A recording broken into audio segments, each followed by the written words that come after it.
5ই August ক্ষমতার পট পরিবর্তনের পর এখন পর্যন্ত 7 মাসে পুলিশের ভূমিকা নিয়ে নানা তর্ক বিতর্ক চলছে। অনেকেই বলছে যে পুলিশের সেই আগের ভূমিকা নেই। আগের ভূমিকা বলতে শক্ত কোনো ভূমিকা নেই, যেই ভূমিকা দিয়ে ইউনূস সরকার আইন শৃঙ্খলা পরিস্থিতি নিয়ন্ত্রণ করবেন। এবং এখন এটি কিন্তু সবচেয়ে বড় মাথা ব্যথার কারণ হয়ে দাঁড়িয়েছে। বিভিন্ন জায়গায় দেখা যাচ্ছে প্রতিনিয়ত নানা রকম আন্দোলন, ক্ষোভ, বিক্ষোভ চলছে।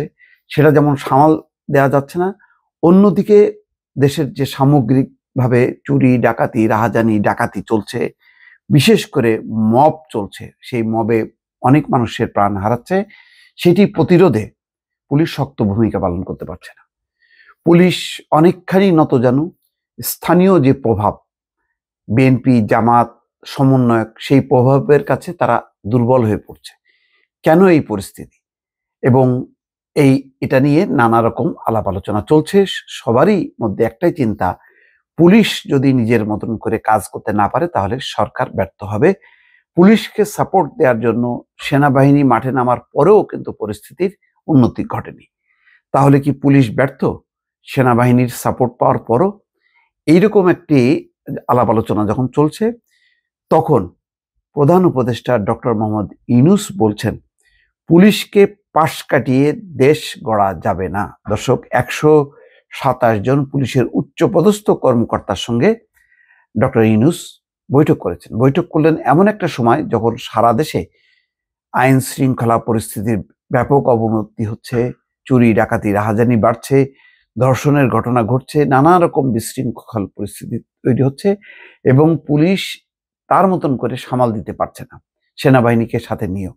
সেই কারণেই ডক্টর মোহাম্মদ ইউনূস বুঝতে পারছে যে আস্তে আস্তে সরকারের প্রতি মানুষের আস্থা কমে যাচ্ছে এবং আস্থা কমে যাওয়ার কারণে আইন শৃঙ্খলা পরিস্থিতির অবনতি ঘটছে। সেই কারণে জরুরিভাবে তিনি 127 জন পুলিশ কর্মকর্তার সঙ্গে কথা বলেছেন, তাদের বক্তব্য শুনেছেন, নিজে তার যে পুলিশের যে কতটা প্রয়োজন সেই কথাটি তিনি বলছেন।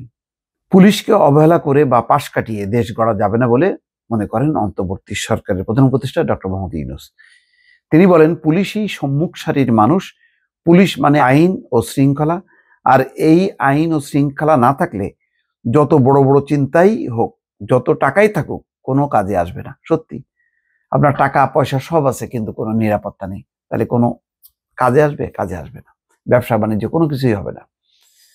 সোমবার প্রধান উপদেষ্টা তেজগাঁও কার্যালয়ে আইন শৃঙ্খলা পরিস্থিতি নিয়ে পুলিশের 127 জন উচ্চপদস্থ কর্মকর্তার সঙ্গে বৈঠকে প্রধান উপদেষ্টা এই কথা বলেন। ডক্টর ইউনূস বলছেন, সরকার যা কিছুই করতে চাক না কেন, যে ভঙ্গিতেই করতে চাক না কেন, শেষ পর্যন্ত পুলিশের হাত দিয়েই করতে হয়।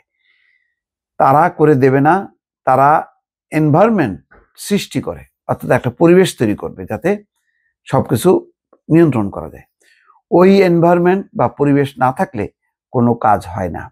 প্রধান উপদেষ্টা বলছেন, পুলিশের কথার প্রসঙ্গে বারবার আমরা বলেছি দুটি শব্দ, আইন ও শৃঙ্খলা। এটাই হলো পুলিশ, পরিবেশ সৃষ্টি করা, আইনের পরিবেশ সৃষ্টি করা। আইন যদি না থাকলো তাহলে সরকার কি, গণতন্ত্র কি, অধিকার কি, নাগরিকদের কি, কিছুই থাকে না। এটাই ছিল মূল জিনিস। আমরা পুলিশকে অবহেলা করে কিংবা পাশ কাটিয়ে দেশ গড়তে পারবো না। তারাই সম্মুখ সারির মানুষ, তারা ক্ষেত্র প্রস্তুত করলে তখন বাকি জিনিসগুলো হয়, বীজ লাগানো হয়, চারা লাগানো যায়, সবকিছু হয়। আইন না থাকলে, শৃঙ্খলা না থাকলে যত বড় বড় চিন্তাই হোক না কেন, যত টাকাই থাকুক না কেন, কোনো কাজে আসবে না।